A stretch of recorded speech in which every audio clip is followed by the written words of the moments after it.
Êxodo 12, de 1 a 28, essa é a santa palavra de Deus. Disse o Senhor a Moisés e a Arão na terra do Egito: este mês vos será o principal dos meses, será o principal mês do ano. Falai a toda a congregação de Israel, dizendo: aos 10 deste mês, cada um tomará para si um cordeiro, segundo a casa dos pais, um cordeiro para cada família. Mas se a família for pequena, para um cordeiro, então convidará ele o seu vizinho mais próximo, conforme o número das almas, conforme o que cada um puder comer. Por aí calculareis quantos bastem para o cordeiro. O cordeiro será sem defeito, macho de 1 ano. Podereis tomar um cordeiro ou um cabrito, e o guardareis até o 14º dia deste mês. E todo o ajuntamento da congregação de Israel o imolará no crepúsculo da tarde. Tomarão do sangue e o porão em ambas as ombreiras e na verga da porta, nas casas em que o comerem. Naquela noite comerão a carne assada no fogo, com pães asmos e ervas amargas a comerão. Não comereis do animal nada cru, nem cozido em água, porém assado ao fogo, a cabeça, as pernas e a fressura. Nada deixareis dele até pela manhã, o que porém ficar até pela manhã queimá-los-ei. Desta maneira o comereis, lombos cingidos, sandálias nos pés e cajado na mão. Comê-lo-eis à pressa, é a Páscoa do Senhor.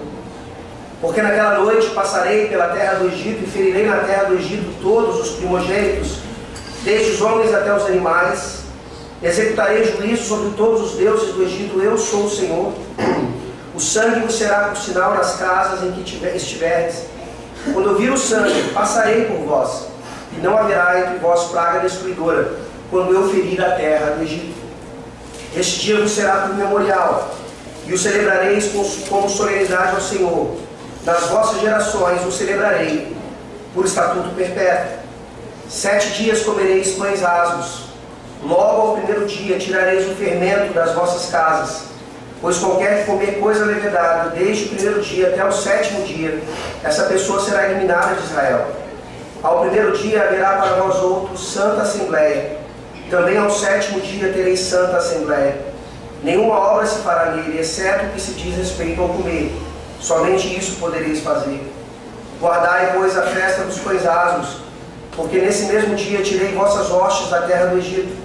Portanto, guardareis este dia nas vossas gerações, por estatuto perpétuo. Desde o dia 14 do primeiro mês, à tarde, comereis pães asmos até a tarde do dia 21 do mesmo mês. Por 7 dias não se acha nenhum fermento nas vossas casas, porque qualquer que comer pão levedado será eliminado da congregação de Israel, tanto o peregrino como o natural da terra. Nenhuma coisa levedada comereis. Em todas as vossas habitações comereis pães asmos. Chamou, pois, Moisés todos os anciãos de Israel e lhes disse: escolhei e tomai cordeiros segundo as vossas famílias e imolai a Páscoa. Tomai um molho de sopo, molhai-o no sangue que estiver na bacia e marcai a verga da porta e suas ombreiras com o sangue que estiver na bacia. Nenhum de vós saia da porta da sua casa até pela manhã, porque o Senhor passará para ferir os egípcios. Quando vir, porém, o sangue na verga da porta e em ambas as ombreiras, passará o Senhor aquela porta e não permitirá o destruidor que entre em vossas casas para vos ferir. Guardai, pois, isto por estatuto, para vós outros e para vossos filhos para sempre. E uma vez dentro da terra que o Senhor vos dará, como tem dito, observai este rito. Quando vossos filhos vos perguntarem: que rito é este? Respondereis: é o sacrifício da Páscoa ao Senhor, que passou por cima das casas dos filhos de Israel no Egito, quando feriu os egípcios e livrou as nossas casas. Então o povo se inclinou e adorou. E foram os filhos de Israel e fizeram isso, como o Senhor ordenara a Moisés e a Arão. Assim fizeram. Amém. Amém. Vamos orar. Senhor nosso Deus, obrigado pela tua santa palavra. Ela é completa, ela é toda suficiente. Mas sem dúvida alguma, ó Deus, há textos que parecem sobressair a outros. Toda a tua palavra é dificílima de ser pregada e aplicada. Não é uma tarefa tão simples assim como parece. Especialmente textos como esse, ó Deus, com tanta riqueza, com tanto evangelho. Os pregadores se preocupam em não deixar nada para trás. E nós somos meramente humanos. Por isso nós te pedimos porção dobrada do Teu Santo Espírito nessa manhã, para que Ele, de forma perfeita, não deixe passar nada nesse texto. Que Ele fale aos nossos corações nesse contexto tão precioso para o povo de Israel naquela época e para nós hoje ainda o Teu povo, já tendo a realidade do que aquela Páscoa, ou para o que aquela Páscoa apontava. Tem misericórdia de nós nessa manhã, ó Deus, e nos ajuda a confiar somente no sangue de Jesus Cristo, em especial nesse momento em que passamos em nossa nação. Salva nessa manhã por esse sangue precioso. É no nome do Cordeiro Santo que nos trouxe a paz que nós oramos. Amém. Amém. Qual foi a última vez que você doou sangue? Você nunca doou sangue antes? Por quê? Nunca pensou nisso? Não tem condições físicas para doar? Existem vários impedimentos para pessoas que até querem doar, mas não podem. Mas qual é o impedimento para você sadio, que tem um peso suficiente, para ter doado talvez poucas vezes, ou talvez nunca? Não é algo que passa despercebido a nós, pelo menos não nessa igreja, ou até mesmo no nosso contexto aqui do Piauí, porque a SAF, uma vez por ano, organiza um período de doação de sangue. Não para qualquer outra coisa, senão a demonstração de que isso faz parte da obra diaconal da igreja também, para a glória de Deus. Qual é o impedimento para você não doar sangue? E por que isso é importante nesse momento? Porque até o EMOP sabe a importância do sangue. O EMOP, em suas várias propagandas, diz: doar sangue é doar vida. E se tem um povo que entende, ou deveria entender bem isso, é o povo de Deus. Muitas pessoas doam sangue sem as motivações corretas, sem relacionar isso àquilo que a palavra de Deus fala sobre o sangue, mas esse não é o nosso caso.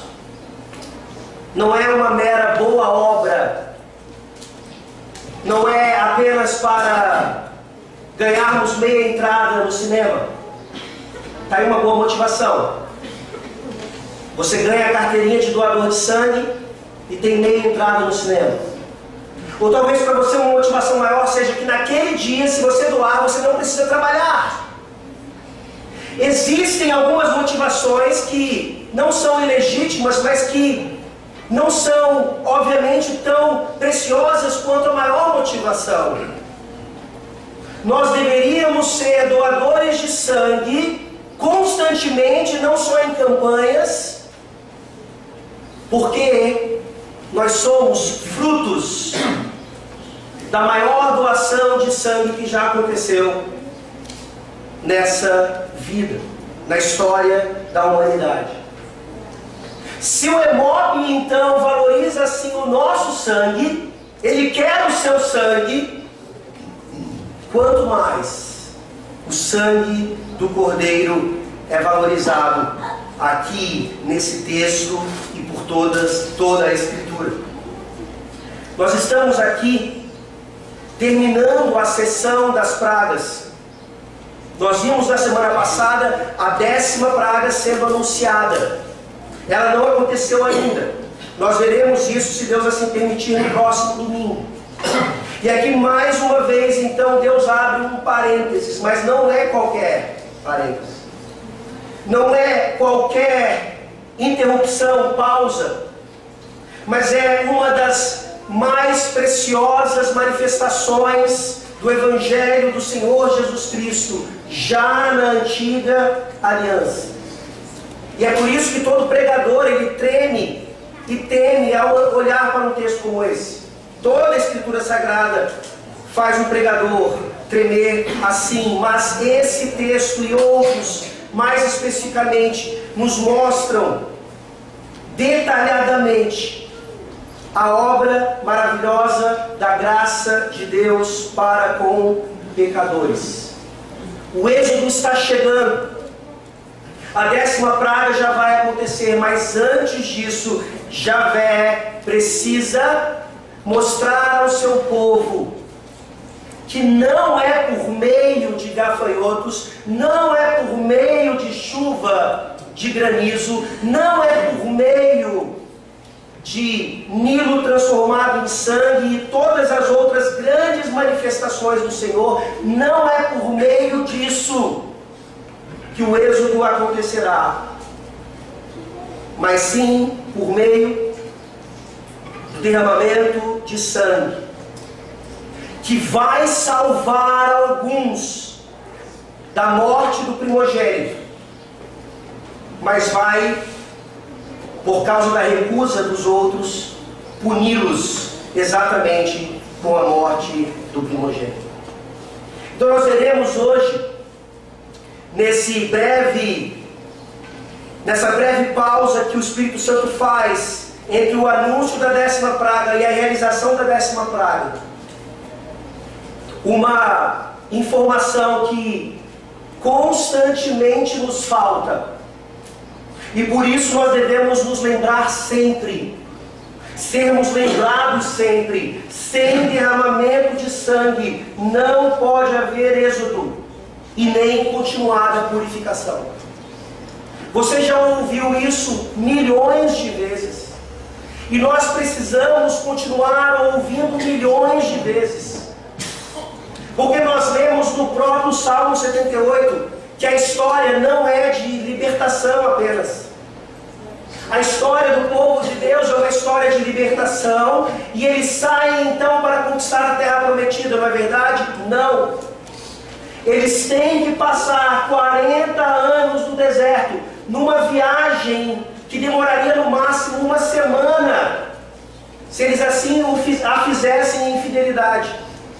Mas eles passam 40 anos no deserto, porque é assim que eles saem, logo depois das maravilhas que o Senhor Deus fez para libertá-los, eles começam a murmurar, eles começam a pecar.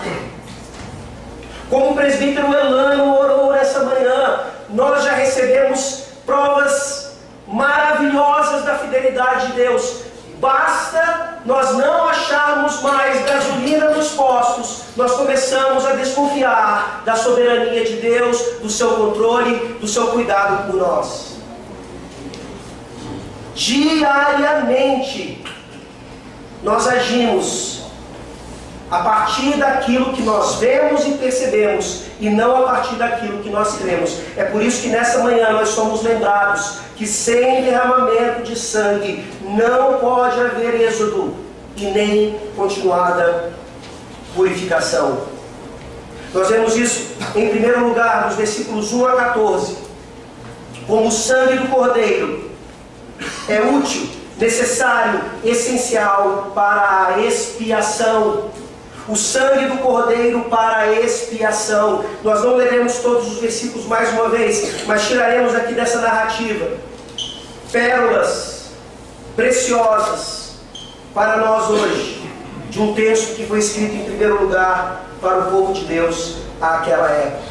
Vejam como começa aqui a preciosidade desse texto, quando Deus estabelece um calendário claramente a partir daquele evento. Êxodo 12, versículos 1 e 2. Disse o Senhor a Moisés e a Arão na terra do Egito: este mês vos será o principal dos meses, será o primeiro mês do ano.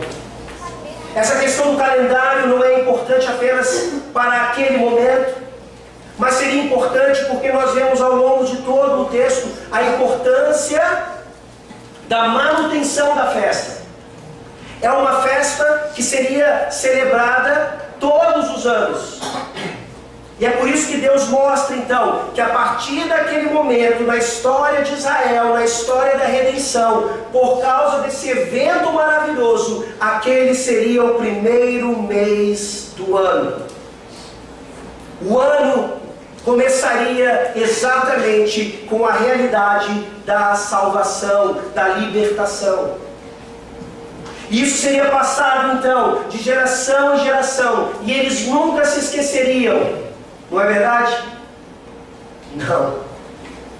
Nós olhamos para a história de Israel logo depois do Êxodo, e nós vamos perceber então que a próxima Páscoa a ser celebrada só vai acontecer quando Josué entra na terra prometida, e uma das primeiras coisas que ele faz é circuncidar o povo que não havia sido circuncidado no deserto, e eles celebram a Páscoa. Isso é para demonstrar um pouquinho, dentro dessa história toda, o quanto nós somos esquecidos mesmo, o quanto o pecado afeta a nossa memória, o quanto Satanás está preocupado não apenas em nos fazer esquecer, mas até em mudar o calendário, para que nós obedeçamos às suas estratégias ou interpretações e não a de Deus. Nós veremos a importância desse calendário para nós ainda hoje. Não de forma judaica, porque isso está cumprido, mas de forma já realizada em Cristo Jesus. Será que a Páscoa do Senhor é importante o suficiente para você, para que você entenda que isso e outras coisas também determinam a sua vida, o seu tempo, toda a sua existência? Deus deixa claro então o estabelecimento desse calendário e a forma como essa Páscoa seria realizada. É uma celebração em família, é uma celebração corporativa, é uma celebração não isolada. Olhem aí a partir do versículo 3. Falai a toda a congregação de Israel, dizendo: ao 10 deste mês, cada um tomará para si um cordeiro, segundo a casa dos pais, um cordeiro para cada família. Mas se a família for pequena para o cordeiro, então convidará ele o seu vizinho mais próximo, conforme o número das almas, conforme o que cada um puder comer. Por aí calculareis quantos bastem para o cordeiro. O cordeiro tinha carne suficiente para alimentar várias pessoas, mesmo que a família, uma única família, fosse grande o suficiente. Geralmente famílias teriam que se reunir para não desperdiçar qualquer parte do cordeiro. Isso ficará evidente nos próximos versículos. O cordeiro precisava ser consumido de forma completa. Se a corporatividade do povo de Deus àquela época era importante, quanto mais hoje. O entendimento então de que um estabelecimento de datas específicas diz respeito não à sua vida individual ou à sua família, o seu núcleo familiar especificamente, mas à sua relação com a igreja, com as várias famílias reunidas para a celebração da Páscoa, para sermos lembrados de que sem sangue, sem derramamento de sangue, não pode haver libertação. É isso que nós fazemos então, quando nos reunimos aqui para a celebração da Páscoa do Senhor. Não deixe de vir, não deixe que membros da sua família não venham. É importante a congregação de todos. Não há razão para não estarmos aqui. Claro que há impedimentos, nós sabemos disso. Mas quando nós olhamos para o nosso coração, nós percebemos que muitas vezes essa corporatividade, ela não é obedecida por nós por razões mesquinhas, egoístas, inúteis. O calendário é importante, a corporatividade é essencial. Mas a preciosidade maior desse texto, sem dúvida alguma, começa aqui no versículo 5. Quando nós vemos a descrição agora das características desse sangue. E vejam um contraste. Deus está estabelecendo um princípio fundamental, que obviamente já estava por toda a Escritura até esse momento, mas agora começa a ser manifestado de forma ainda mais evidente. Em primeiro lugar, ele manifesta a importância de celebrarmos em família, como família, dentro do pacto, mas ele diz: a salvação não é pelo sangue da família. A salvação, ela é corporativa, mas isso não nega o fato de que ela é individual. Filhos de Abraão não são salvos pelo sangue de Abraão, eles são salvos pela fé. E isso incluía israelitas e gentios. E talvez esse seja um dos maiores problemas dentro da igreja ao longo dos anos. A ideia de que nós somos de uma família evangélica, logo eu sou evangélico também.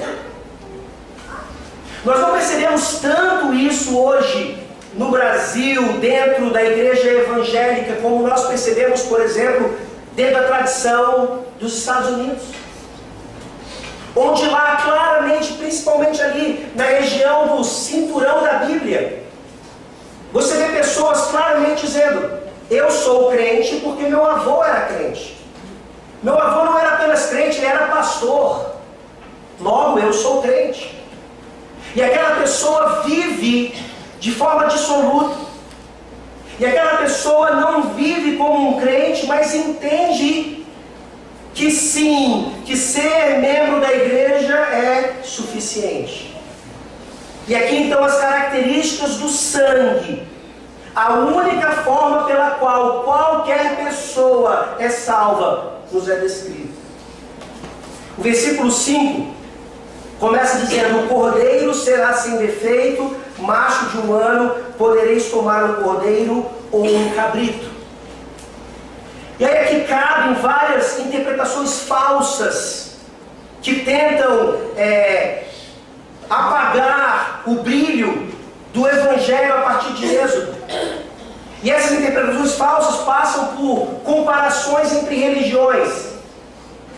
Alguns intérpretes vão querer dizer que o que está sendo feito aqui nada mais era do que uma imitação de outras religiões da época.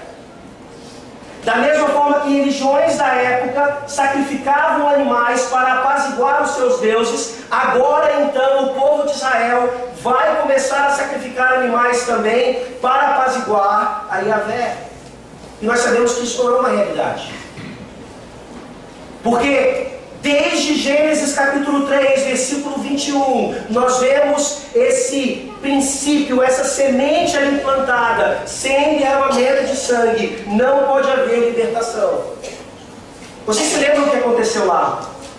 Adão e Eva pecaram, Adão e Eva fogem de Deus. Deus vem até Adão e Eva, trata do pecado deles, oferece-lhes promessas maravilhosas de redenção e tira deles aquela cobertura que eles tinham feito com as próprias mãos. Cobertura que não podia cobrir suas vergonhas de fato. Deus tira aquelas roupas feitas de folhas de figueira e os cobre com a pele de um animal que certamente foi morto, sangue derramado, de um animal que não tinha nada a ver com a história. Um animal agora precisa conceder sangue para cobrir as vergonhas de Adão e Eva que pecaram. Yahvé estabelece ali então como seria a cobertura de pecado e a libertação. E basta você continuar lendo as Escrituras, você vê Noé entrando na arca com um tipo específico de animais. Não apenas os casais que procriariam depois, mas um tipo específico que foi usado quando eles saíram da arca para sacrifício. Noé sabia que uma das primeiras coisas que ele precisava fazer ao sair da arca era montar um altar e oferecer esses animais a Deus, para que ali ficasse manifestada ainda a realidade que sem sangue não pode haver libertação ou continuada purificação. Depois de Noé, nós vemos uma imagem ainda mais forte no pacto da graça, na dispensação com Abraão, quando em Gênesis 22 nos é descrito que Abraão precisava oferecer a Isaac, o seu primogênito. Não, aquele que era o prometido, aquele então que tomaria o lugar e o direito de primogenitura, aquele que representaria, obviamente, tudo aquilo que o Senhor Jesus Cristo manifestava. E Abraão está prestes a sacrificar a Isaac, quando na verdade Deus fala: não, há um animal para substituir. E o sacrifício então é realizado. Isso já estava na presença do povo de Deus, mas esse povo estava há 400 anos no Egito. Talvez eles nem mais se lembrassem dessas histórias, talvez não foram fiéis em guardá-las nas gerações seguintes. Mas agora Deus vem e além de lembrá-los da história da redenção desde Gênesis, vai agora ainda progredir na história.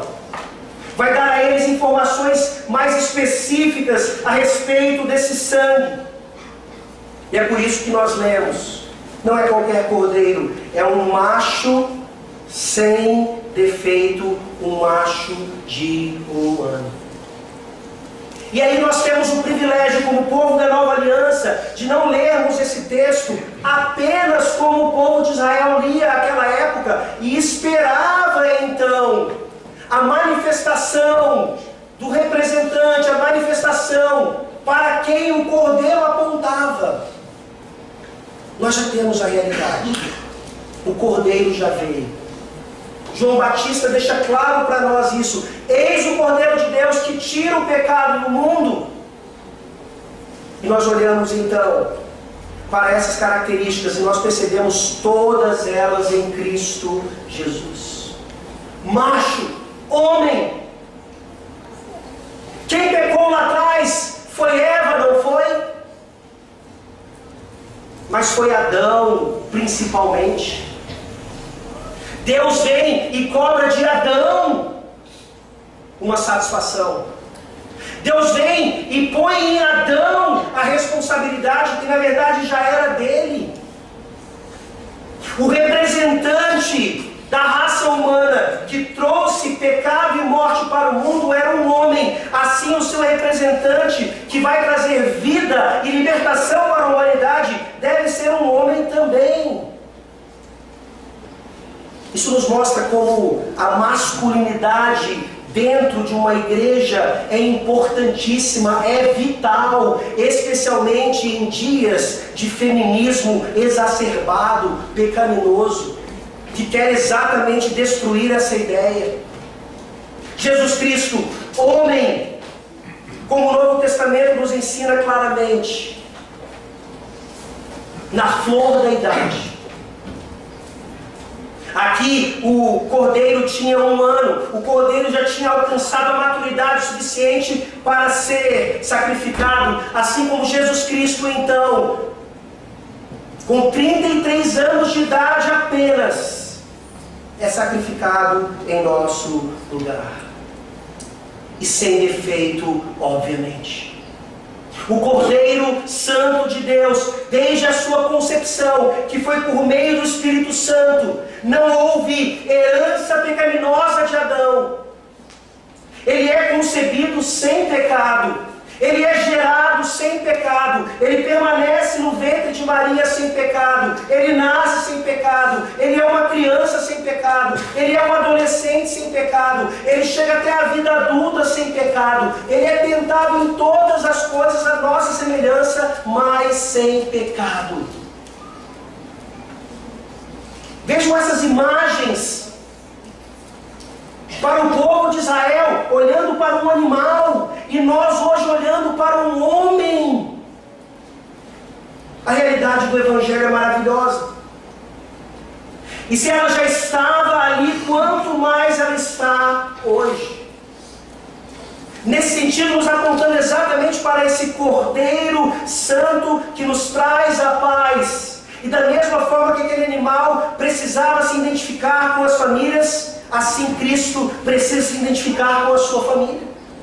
É isso que você vê no versículo 6, quando diz: e o guardareis até o 14º dia deste mês, e todo o ajuntamento da congregação de Israel o imolará no crepúsculo da tarde.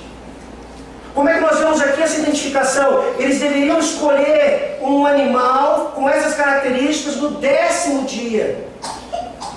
E esse animal ficaria então ali por volta de 4 dias no convívio da família. A imagem é bem clara. No crepúsculo da tarde, então aqui do 14º dia, o que deveria acontecer? O homem, o marido, o representante,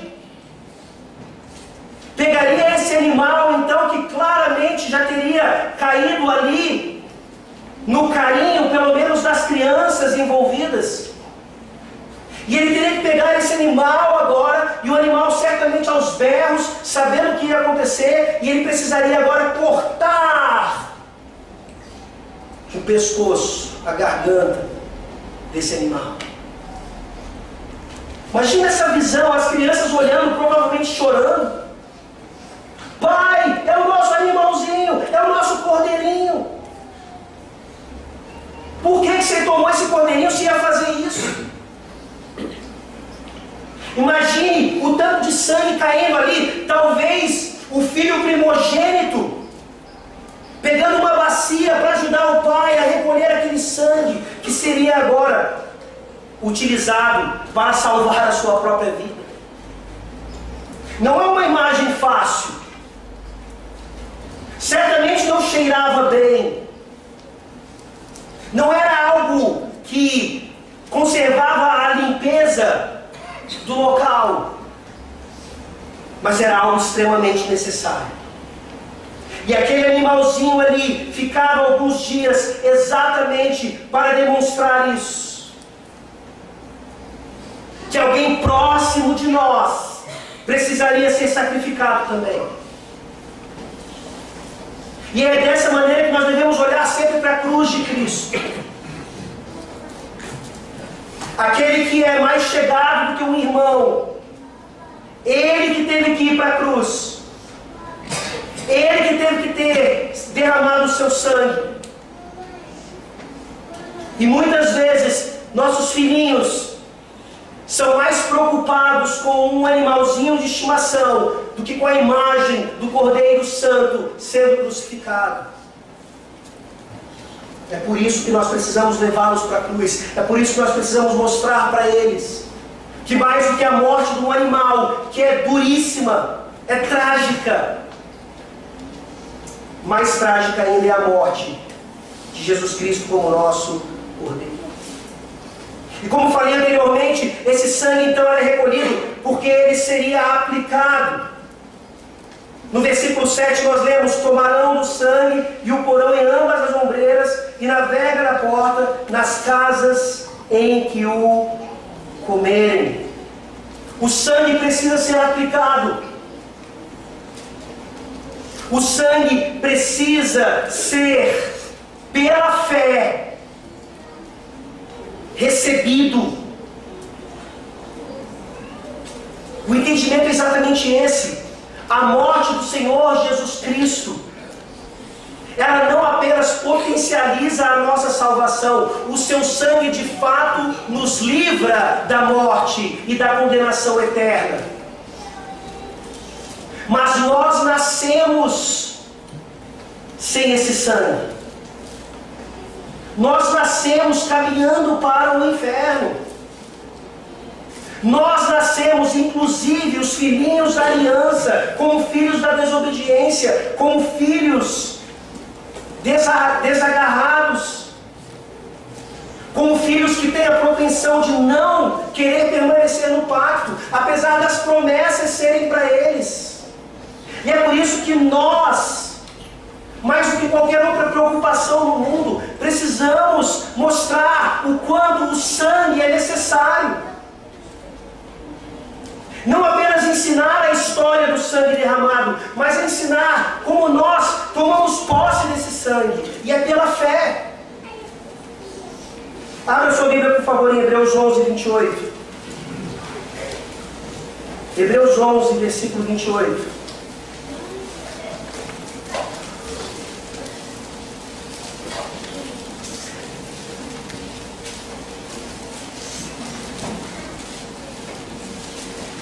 Falando aqui de Moisés, obviamente como representante de toda a raça, pela fé celebrou a Páscoa e o derramamento do sangue, para que o exterminador não tocasse nos primogênitos dos israelitas. Pela fé. Você consegue ver a imagem de pais pegando o sangue e aplicando à porta, aquela madeira, e os egípcios passando e provavelmente zombando, não entendendo. E talvez alguns israelitas não entendendo também. Não faz sentido algum passar sangue nos umbrais das portas. Mas eu tenho que fazer. Porque da mesma forma que não fazia sentido que Deus nos protegesse lá em Gósen, não fazia sentido então que Deus não fizesse cair ali tudo que estava caindo no restante do Egito. Pela fé eu vou fazer isso. E é o mesmo princípio hoje. O mesmo princípio de que você precisa ouvir a palavra de Deus, e talvez sem um entendimento pleno ainda, que vai chegar com o tempo, que vai chegar com o amadurecimento, você manifestar essa fé por você e por seus filhos. O sangue deve ser aplicado e não apenas conhecido. O sangue deve ser recebido. E finalmente a última característica desse sangue vai mostrar aqui, a partir do versículo 8 em diante, que esse cordeiro ele deveria ser consumido por inteiro, e juntamente com pães asmos e ervas amargas. Nós vemos os pães asmos e as ervas amargas aqui, dando uma realidade de que aquilo ajudava o povo a lembrar que a vida no Egito era amarga, e que o cordeiro era delicioso e extremamente necessário agora, por completo. Vocês se lembram que no deserto, o povo vai querer as cebolas do Egito, o povo vai querer os benefícios do Egito, e é por isso que é importante então as ervas amargas. Era importante então que eles se lembrassem do gosto do Egito, e não se enganassem com suas imaginações erradas a respeito do Egito. Mas principalmente então era importante que eles comessem todo o cordeiro, e o que sobrasse fosse queimado, assado no fogo e queimado logo em seguida. E aqui vem uma ideia então de como nós podemos ter a Jesus Cristo como cordeiro apenas de forma parcial. Nós temos visto na nossa exposição de 1 Pedro como é importante receber a Jesus Cristo como pessoa e entendendo toda a sua obra. E nós muitas vezes somos tão falhos nesse conhecimento. Nós não temos recebido ou atentado ao privilégio que nós temos de receber a Jesus Cristo completamente, em todos os seus ofícios, no que Ele sempre foi, no que Ele continua sendo agora. O quanto nós estamos ensinando a nós mesmos e às nossas famílias a respeito do Cordeiro, a respeito do Filho. Será que nós mostramos realmente para nós mesmos e para os nossos descendentes que esse cordeiro, naquele momento, deveria ser consumido integralmente, assado para ser comido, e além disso queimado em todo o que restasse dele? E aqui nós vemos uma imagem da qual nós não gostamos muito, que é a ideia do que aconteceu com Jesus Cristo, o Cordeiro, que teve o seu sangue derramado na cruz do Calvário, mas que foi ali então queimado pelo fogo da ira de Deus. É tudo isso que é refletido na cruz de Cristo. A realidade do seu sangue derramado, a realidade de que nós devemos tomar posse real e nos identificarmos com Ele nesse sangue, e o entendimento de que Ele foi ali então completamente consumido pela ira do Pai, para que eu e você nessa manhã tivéssemos esperança de libertação, de êxodo.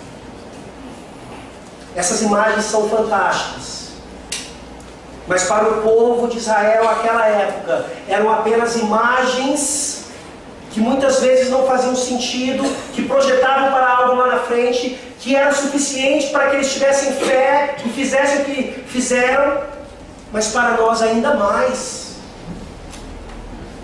Qual é a sua resposta? Será que você realmente entende o que é a Páscoa? É isso que os versículos, a partir do versículo 11 agora, 12 na verdade, começa a refletir.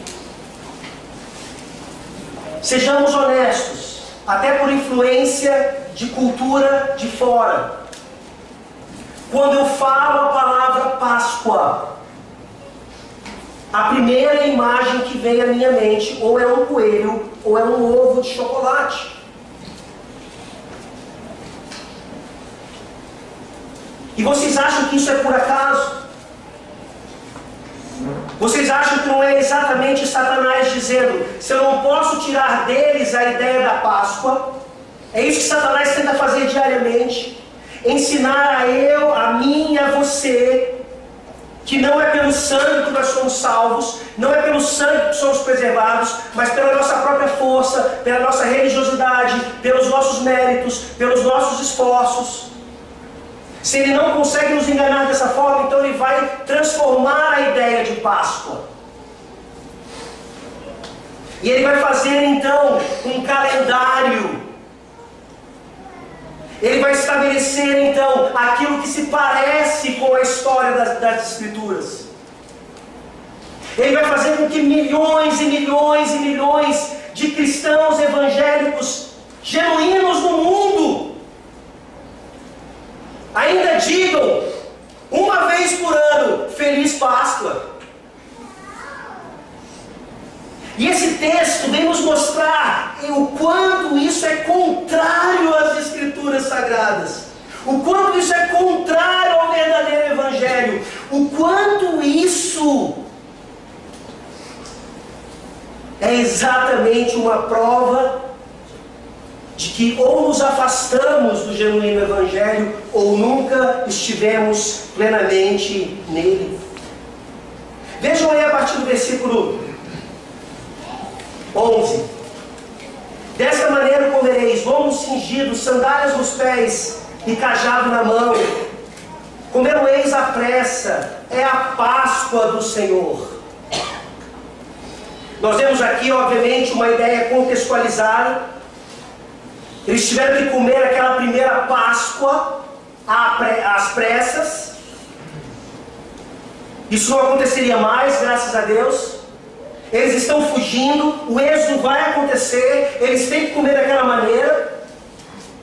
Mas o próprio ritual então se manteria, eles não precisariam mais repetir o êxodo. O êxodo não vai ser repetido, pelo menos não de forma física. Mas a Páscoa sempre os lembraria, não só da libertação deles, mas da continuada purificação que eles deveriam ter. Mas nós vemos então que isso sai desse contexto e se aplica a nós hoje. Se tem uma coisa da qual Deus precisa nos livrar, é exatamente dessa imagem. E não é apenas uma ideia de usar a palavra corretamente,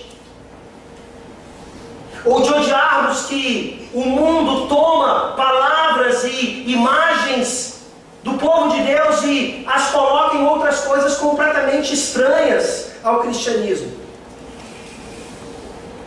Mas quando aqui o Espírito Santo diz, é a Páscoa do Senhor, ele está usando uma expressão no hebraico que significa pesar, passar por cima.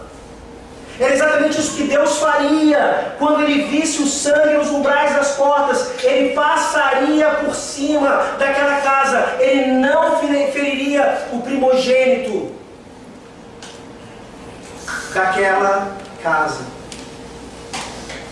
Páscoa não é sobre coelhos, ou lebres, ou ovos, ou qualquer outra questão que não essa de um cordeiro sacrificado.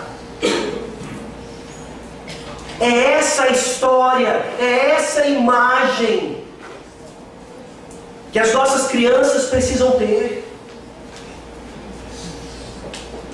Uma imagem sacrificial, uma imagem de morte, uma imagem de que se eles não estiverem no Evangelho, debaixo do sangue de Cristo, essa morte também os visitará. O entendimento aqui é claro, era o sangue nos umbrais que marcava o sinal para que o destruidor não entrasse ali. Fizeram isso pela fé, fizeram isso e foram preservados. Mas nós insistimos então, como povo de Deus,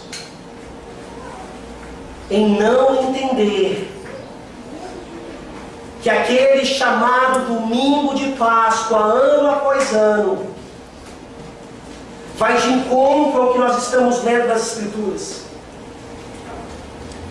Quando você para ver um pouquinho por que a igreja evangélica protestante ainda é dominada por esse tipo de imagem ou prática, é porque essa igreja se recusa a voltar para o evangelho puro e simples. É porque se nós pararmos um pouquinho e estudarmos até o calendário, a datação, por que cai naquele domingo específico e todo ano muda? A própria datação é pagã.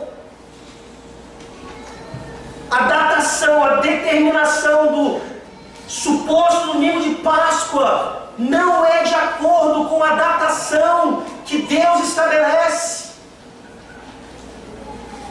Aí você pergunta, então quer dizer que nós devemos celebrar uma vez por ano, de acordo com o primeiro mês do judaísmo, 10º dia até o 14º dia, é isso, pastor? Não, porque essa é a Páscoa judaica.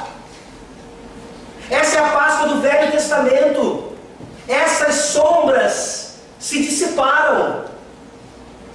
Mas não é uma festa perpétua, pastor? Sim, e nós celebramos a Páscoa hoje, não no 14º de Nisan, nem no domingo de Páscoa pseudo-cristão, mas todos os domingos.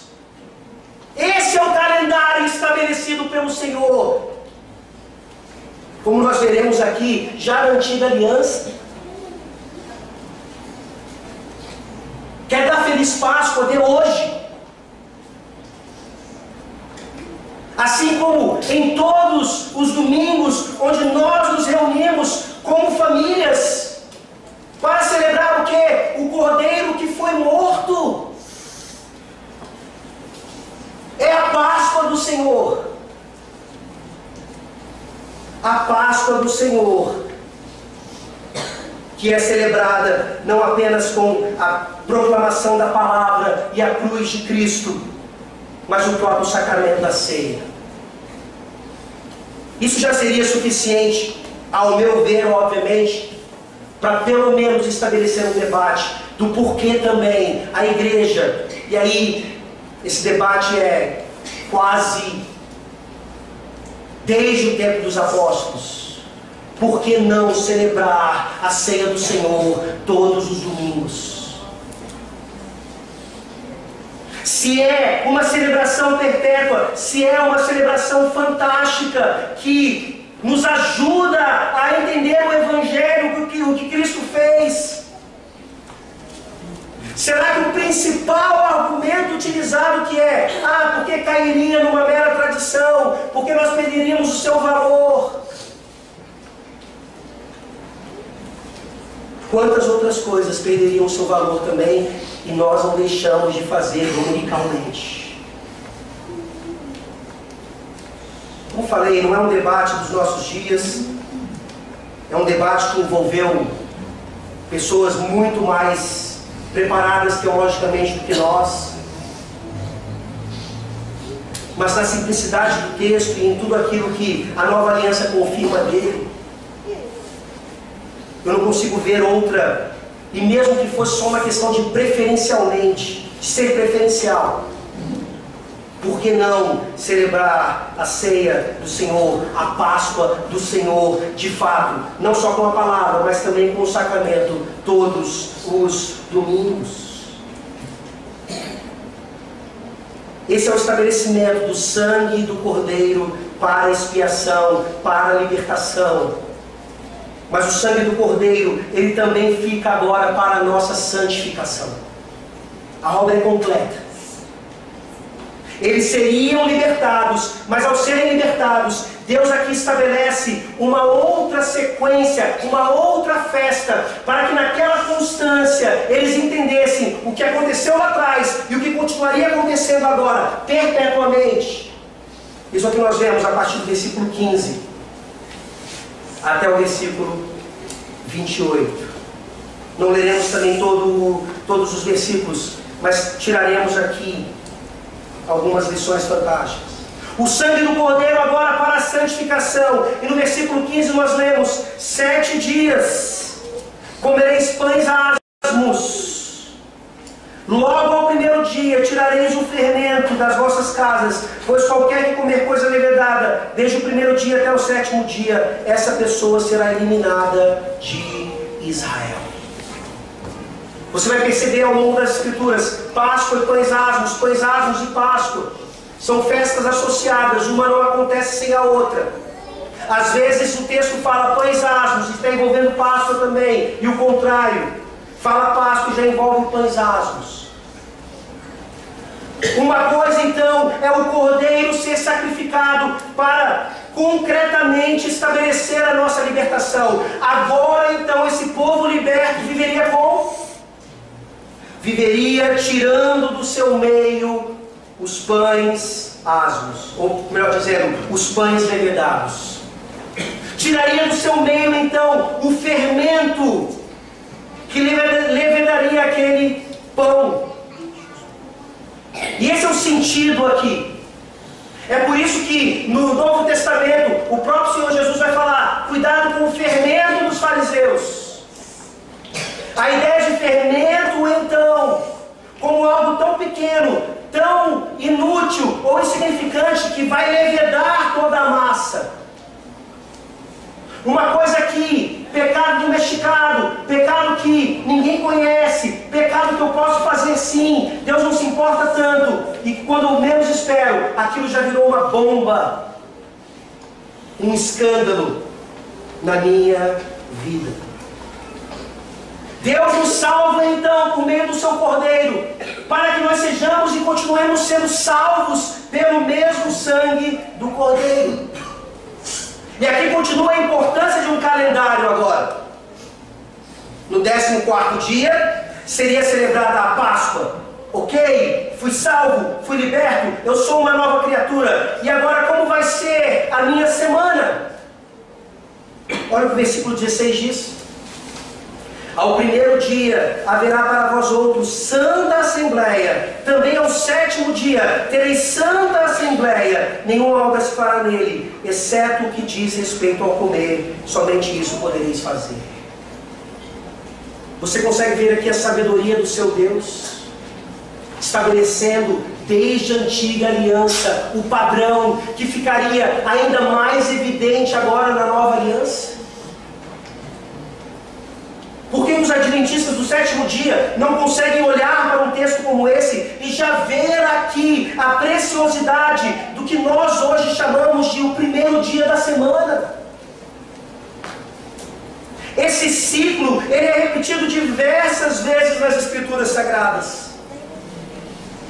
Mas a cegueira de pessoas faz com que eles não percebam que hoje na nova aliança, principalmente com a vinda de Jesus Cristo, com a sua morte na cruz e a sua ressurreição no primeiro dia da semana, tudo foi consumado. E no calendário estabelecido pelo próprio Senhor, todo domingo é dia de festa, todo domingo é dia de celebração de todas as obras de Cristo Jesus. Todos os domingos, e não apenas nesse dia, naquele mês, naquela ocasião. Todos os domingos são dias de assembleia solene, santa assembleia. Que coisa maravilhosa nós temos! O que o povo de Deus naquela época tinha como sombra, nós temos como realidade, e nós tratamos como sombra. Nós não apreciamos como deveríamos.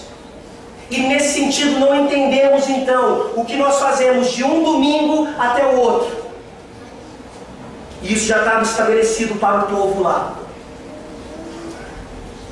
Sim, num determinado momento do ano, porque na história deles assim se manifestaria. Mas agora em nossa história, nós celebramos no domingo a Páscoa, e de segunda a sábado nós fazemos o quê?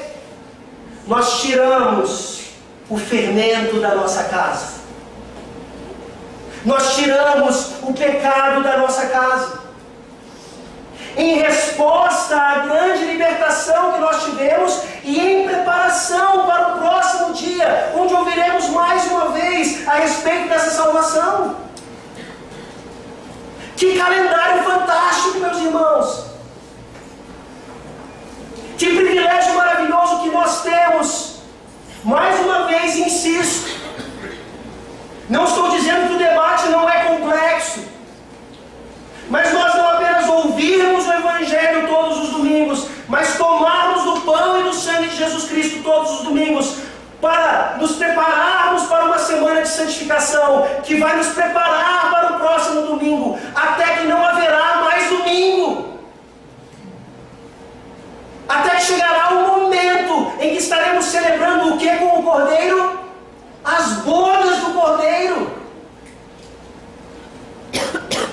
Se hoje nós estivéssemos aqui a ceia do Senhor, nós seríamos lembrados das palavras de Cristo, que não mais comeria ou beberia até a realização disso completamente lá. Ele subiu, e Ele está nos aguardando para isso. Ele está nos aguardando, e nós aqui estamos comendo pão, e estamos bebendo vinho, celebrando a Páscoa do Senhor, e celebrando os asmos da pureza nos dias da semana, aguardando esse dia principal, que é sem dúvida alguma a volta do Senhor Jesus Cristo e a realização da grande ceia, do grande banquete, que é então preparado para aqueles que foram salvos e estão sendo purificados. Talvez você se pergunte como é que os últimos versículos aqui se encaixam nessa ideia. Porque a partir do versículo 23, na verdade a partir do versículo 21, Deus começa a falar agora detalhadamente como esse sangue seria colocado nas portas. E aqui nós vemos então que a nossa purificação ou a nossa santificação não é meramente por aquilo que nós fazemos, ou seja, lutarmos contra o pecado, tirarmos o fermento do pecado de nossas vidas. Faz parte sem dúvida alguma, mas continua sendo pelo sangue. É Páscoa e festa dos pães asmos, é sangue derramado e santificação. E é por isso que agora então, nos versículos finais, até o versículo 28, nós vemos exatamente a ideia de que a aplicação obediente e detalhada do que Deus falou a respeito do sangue vai nos livrar do destruidor. Deus nos livra completamente do destruidor e Ele nos santifica, continua nos santificando num progresso maravilhoso para sermos cada vez mais parecidos com o destruidor. E aí, mais uma vez, nos vem uma imagem, muitas vezes baseada em falsa interpretação. O destruidor aqui é o próprio Deus. Talvez, como alguns comentaristas querem colocar, um anjo enviado por Deus, que não seria o próprio Deus, obviamente. Mas a ideia aqui então de que não é Satanás tentando pegar o povo e Deus aqui, por sua vez, protegendo, não. É aquele velho entendimento do Evangelho, do sangue do Cordeiro sobre pessoas, livrando-os de quem? Do próprio Deus. É por isso que você prega o Evangelho, é por isso que você anuncia o Evangelho. Porque essa ira de Deus que esteve sobre o Cordeiro na cruz do Calvário, ainda está sobre todos os que não se esconderam no Cordeiro. Sobre todos os que dizem, uma vez por ano pelo menos, Feliz Páscoa, e compram seus ovos de chocolate, e comem seus peixes na Semana Santa, sei lá o que. Essas pessoas não entendem que o destruidor ainda está por aí e vai aniquilá-las todas, mandando-as para o inferno. Mandando-as para o inferno, onde ali verão claramente que significa não entender a Páscoa à luz das Escrituras. E a santificação é algo progressivo e algo didático, de geração em geração. O versículo 24 diz: guardai, pois, isto por estatuto para vós outros e para vossos filhos para sempre. E uma vez dentro na terra que o Senhor vos dará, como tem dito, observai este rito. Quando vossos filhos os perguntarem: que rito é este? Respondereis: é o sacrifício da Páscoa ao Senhor, que passou por cima das casas dos filhos de Israel no Egito, quando feriu os egípcios e livrou as nossas casas. Então o povo se inclinou e adorou. De geração em geração, nós lemos hoje o Salmo 78, cuja base é a história do Êxodo. E nós cantamos a primeira parte do Salmo, quando fala que nós ensinaremos isso aos nossos filhos, para que eles também sejam salvos pelo sangue, e sejam purificados pelo sangue, até chegar então à cidade celestial. Será que nós estamos vivendo isso mesmo? Será que os nossos filhos, ceia após ceia, perguntam para nós: que pedacinho de pão é esse? Que cálicezinho de vinho é esse? E nós tomamos a oportunidade, nós dizemos, explicamos e mostramos, para que eles então, o mais cedo possível, possam se chegar também. E aqui é uma falácia, quando pessoas usam esse texto e outros para dizer que crianças devem participar também da ceia do Senhor. Olha, você está vendo aqui, as crianças participavam, elas comiam, elas bebiam. Não é isso que o texto está dizendo. E como a Bíblia interpreta a própria Bíblia, você vai ver mais para frente, com a progressividade da revelação, quando a Páscoa continua sendo celebrada dentro do povo de Deus, com orientações mais específicas, você vai ver então que no povo de Deus da antiga aliança, só quem participava da Páscoa eram os homens, e só a partir dos 13 anos de idade. Meus irmãos, nós não estamos aqui brincando de igreja. O que nós fazemos é por razões bíblicas. Porque as Escrituras Sagradas nos mostram o que é tomar o pão, o corpo e o sangue de Cristo sem fazer a distinção das coisas, sem ter o discernimento. E sim, nós preparamos os nossos filhos, os treinamos para que cheguem ao amadurecimento o mais rápido possível e saibam então que, como meninos transformados em homens na antiga aliança, meninos e meninas agora na nova aliança, transformados em homens e mulheres, pelo menos no que diz respeito à fé, possam tomar também do pão e do vinho e celebrar plenamente a Páscoa do Senhor, domingo após domingo. Enquanto isso não acontece, eles vão perguntando, e nós vamos respondendo, e nós vamos ensinando, e nós vamos cantando juntos, e eles vão apreciando, e eles vão dizendo: eu não consigo aguardar, eu não consigo imaginar o dia em que eu tomarei pela primeira vez do corpo e do sangue. E esse sentimento então de primeira vez deveria voltar ao nosso coração hoje. Vocês deveriam me pegar pelo colarinho ali, depois da igreja: pastor, por que você não falou com o conselho excepcionalmente hoje, para termos a ceia também?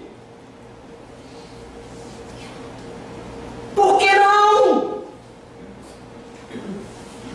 Porque eu anseio por esse pão, eu anseio por esse vinho, que eu sei que é mais do que isso, não por transubstanciação, mas pelas promessas de Deus. Eu estou tomando o corpo de Cristo, eu estou tomando o sangue de Cristo.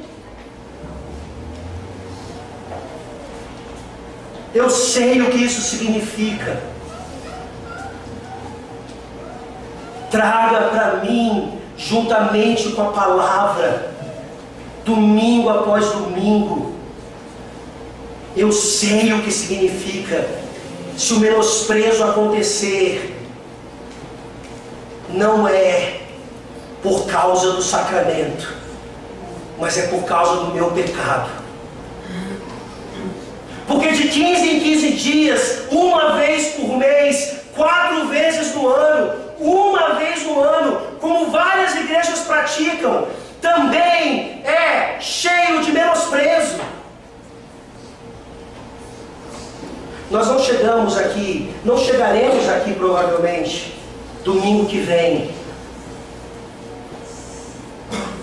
com anseio pela palavra e pelo sacramento. E é por isso que a partir de amanhã nós celebramos os asmos da misericórdia. É por isso que a partir de segunda-feira a gente celebra algo que Paulo aplicou no coração da igreja na nova aliança. Abra sua Bíblia, por favor, em 1 Coríntios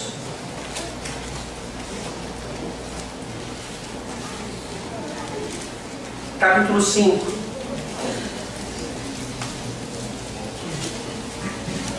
Que graças a Deus faz uma ponte direta com o que estudaremos logo mais na escola dominical. 1 Coríntios capítulo 5, versículos 1 a 8.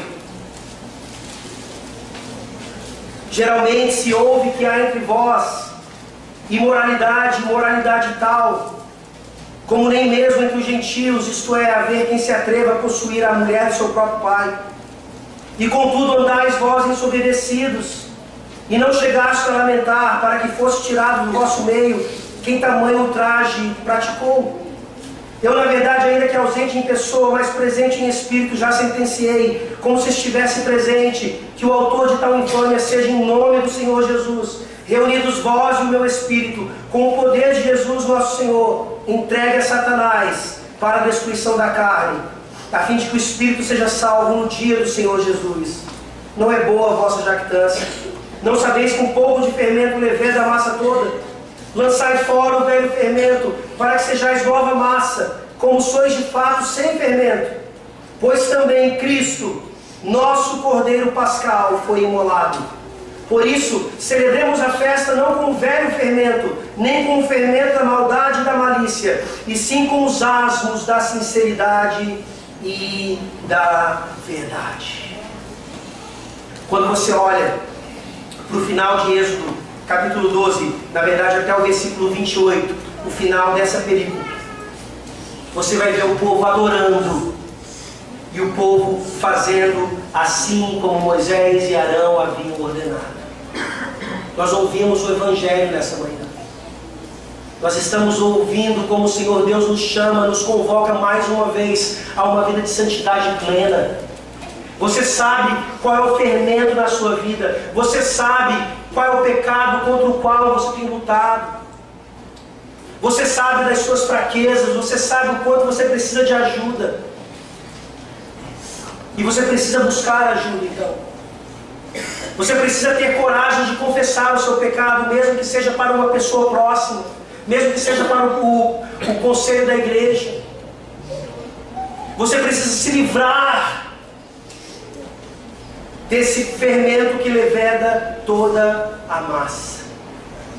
Se o povo de Israel, que tinha apenas aquela manifestação da Páscoa, foi capaz de fazer isso, quanto mais nós hoje, que temos a Páscoa consumada em Cristo Jesus, quanto mais nós podemos e devemos fazer. Eu termino essa mensagem mostrando como Jesus Cristo, nos mínimos detalhes, naquela semana chamada Semana da Paixão, palavra que vem exatamente de Páscoa, do grego Páscoa. E quando Paulo fala que ele é o nosso Cordeiro Pascual, literalmente ele está falando, ele é a nossa Páscoa. Jesus Cristo, o Cordeiro que foi morto desde antes da fundação do mundo. Como temos visto em 1 Pedro, sangue esse conhecido antes que houvesse qualquer criação. Naquela semana específica, semana em que ele entra em Jerusalém, exatamente, sendo celebrado como o bendito que vem em nome do Senhor, hosana nas alturas. Ele entra ali, as pessoas já estão cantando os salmos de Halel, já estão se preparando para que daqui a alguns dias eles imolem na Páscoa. E o Cordeiro Santo, então, durante aquela semana, mais ou menos 4 dias, ele é questionado, ele é julgado, e o próprio Pilatos reconhece: não vejo qualquer dolo nesse homem, não há qualquer crime nele, ele é inocente, ele é sem defeito, ele é perfeito. Mas mesmo assim, o povo judeu, que estava prestes a celebrar a Páscoa judaica, eles falam para Pilatos: crucificam, crucificam, crucificam. Jesus então, maravilhosamente, celebra a última Páscoa veterotestamentária com seus apóstolos, com seus mais chegados, representando ali suas famílias. E ali é instituído para nós aquilo que nós chamamos de Páscoa agora da nova aliança. E no dia em que Jesus Cristo toma a sua cruz, é levado para o Gólgota, colocado naquele madeiro, nós vemos o seu sangue agora sendo derramado, não sobre umbrais nas portas, mas sobre aquele madeiro. O sangue completo, o sacrifício completo. Enquanto animais estavam sendo sacrificados em casas por todo Israel, o Cordeiro Santo estava sendo sacrificado ali. Ele é morto, imolado, queimado pela ira do Senhor, para que eu e você não simplesmente entendamos o que é Páscoa verdadeira, mas desejemos comer essa Páscoa e celebrar os asmos da sinceridade semana após semana. Que Deus nos ajude a assim celebrar a festa. Vamos orar.